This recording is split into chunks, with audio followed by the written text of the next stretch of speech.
Man, Robert Saleh got fired from the Jets with a 2-3 record. How's that even possible? I've never seen a coach get fired with a 2-3 record. Listen, I'm not even a Jets fan. I'm a Browns fan. I got my own problems. And my Browns are 1-4. But our Coach Stefanski, he's like this.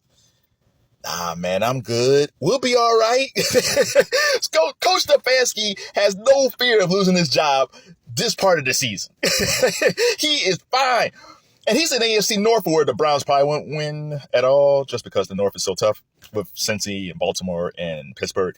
But Saleh and the Jets, they're in AFC East, and the East looks terrible this year. The Bills have been scuffling as of late. I don't even know why. And right now, the Jets are right behind the Bills. And it's conceivable if the Jets win next week and the Bills lose next week, the Jets could be number one. But they fired their coach.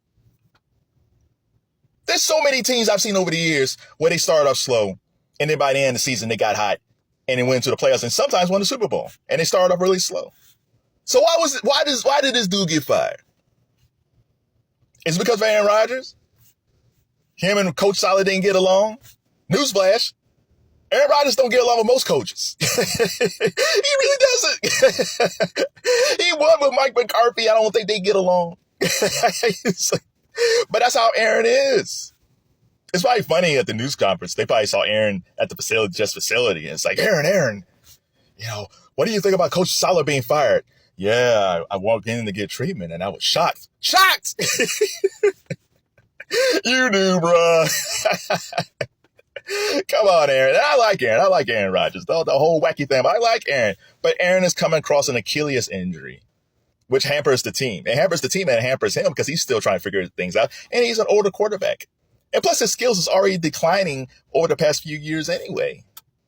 He's not the guy who won the Super Bowl back in 2011, 2010, 2011 when they won. This has been a long time. So why did he get fired? There's a rumor that his last game with the Jets, Robert Saleh, wore a patch that had Lebanon. It was the Lebanon flag. Because Lebanon's been getting bombed recently. In fact, they got bombed today by a country that would go unnamed. And he's a Lebanese American. And I guess in a lot of ways, he's just showing solidarity for his ethnicity. He might have friends, family that lives in Lebanon. And it wasn't like at the end of the game, he had a whole speech about Lebanon. He could say, hey, the reason I wore this patch is because I got friends and family over there. I'm concerned about their safety. He could have said that, but he didn't say anything. He just wore a patch. There's nothing wrong with that. Now, if he ever finds out that's the reason he got fired because of that patch, that's one heck of a lawsuit, as it should be. That man didn't do anything wrong. Now, if you want to argue that Robert Saleh wasn't a really good head coach, you could argue that. He's been there for a number of years now. He's not Bill Belichick or anything like that. But usually in these circumstances, they don't fire a coach with that's 2-3. They fire them with maybe 3 or 4 games left in the season. And they put somebody else in. They start evaluating the players and the GMs and coaches that might be available. But that's usually 3 games left in the season. Or they get fired at the end of the season, which they call Black Monday. 2-3, he got released. And that's the thing about Saleh. Saleh seems like he's a good dude, man. He was a great defensive coordinator, with San Fran. But he's a motivating guy, seems to love his family. Yeah, that doesn't make you a great head coach. But it's the way you treat somebody. Let's look up top. Robert Saleh was escorted out of the facility by team security and was not allowed to meet with the players or inform the team pro football talk. Now, Robert Saleh, and again, I don't follow the Jets like that. I'm just going by far. He seems like that he's a very personable guy. And knowing a type of guy that he is, I'm sure they say, hey, well, let me at least say goodbye to my team to let them know that I support them. Because I'm sure that's what he would have done. He would have gone to them and said, hey, I got to let go. I was shocked, but I still believe in you guys. I support you guys. If you ever want to talk to me, I'm here, and I'm always going to be a Jet. What did Woody Johnson, the owner of the Jets, whom I hate, what did he think Robert Saleh was going to do? This bastard, Woody Johnson, fired me. Man, if you believe me and believe in the Jets, Jets, Jets, let's go storm that man's office and get my job back. Let's go, man. I don't think that's going to happen.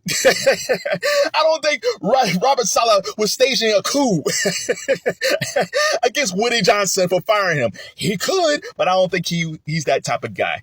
Because Robert Saleh is a class act, not like Woody Johnson.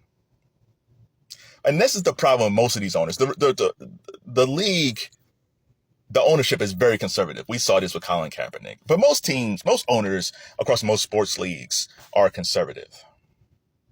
I remember when Mark Cuban, who was kind of moderate in a lot of ways, but Mark Cuban wanted to buy the Chicago Cubs in baseball.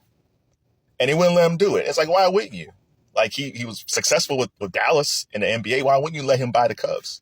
Because Mark Cuban's a forward-thinking dude.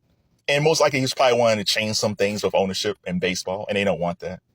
These conservative guys don't want to change at all. The NBA's got conservative owners because my Cavs, their owner, is conservative. But it's more of a players' league with the NBA. The players got a lot more sway in that league. NFL's not like that. Players really don't have much say at all in that league. And it's proven by the owners.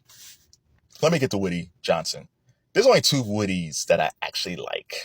Woody Harrelson and Woody from Toy Story. And even on that, I'm a bigger Woody Harrelson fan. I do not like Woody Johnson. Woody Johnson comes across as that guy who says, oh no, I donate to hospitals. I pour urban youth. I give them scholarships to make sure they're successful. You know, I love my grandkids. I'm all American. Yeah, and you're also a horrible boss. They've had 5 coaches in 11 years with the Jets? Sounds like my Browns. It sounds like Jimmy Haslam and the Browns. But yeah, he's had 5 coaches in 11 years. And the fact that you had security escort this man out, a man that you've talked to, met his family, talked to on probably every week after the game, because all these owners want to talk to the coach after the game like they know something about football. And you treat this man this way. It makes me wonder what Woody Johnson was like when he ran companies. It's probably the same way. He's probably that dude that may, you fire somebody and then a key card don't work. Or you fire somebody and they give you a small box and say, okay, you need to clear out your desk in 5 minutes with security standing behind you like this. Yeah, he seems like he's that type of dude. But all these owners, they all want to be kind of like Jerry Jones in some way. First of all, they don't have Jerry's personality. Jerry might be... Listen, Jerry has won 3 Super Bowls, but that hasn't been since the 90s when he had Jimmy Johnson and Barry Switzer won with Jimmy's players. But all these guys think they could be Jerry Jones.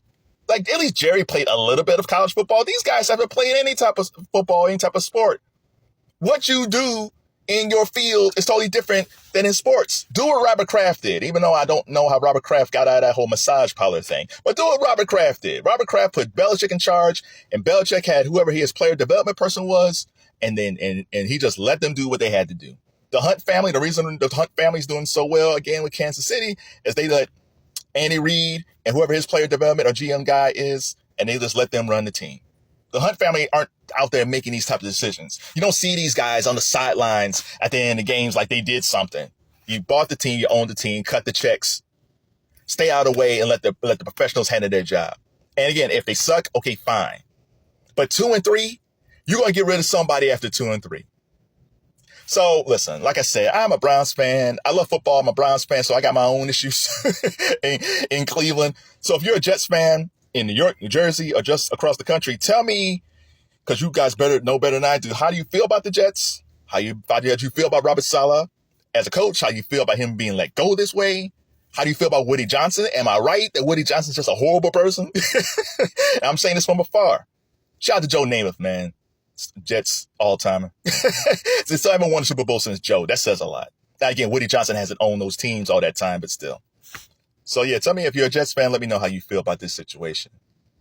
And, man, I feel bad for Robert Saleh. He'll let him back on his feet. Like, he was an excellent defensive coordinator. So, either A, he got options, right? He's TV ready. So, I can see him being an analyst on TV for a little while. I can see him going back being a defensive coordinator. But I also can see him being a head coach again. Was he a great coach, head coach? Nah. But even Belichick wasn't great his first time around. And he figured it out. Not saying Robert Saleh is the next Bill Belichick. But I don't think Robert Kraft would have fired Belichick if he was 2 and 3.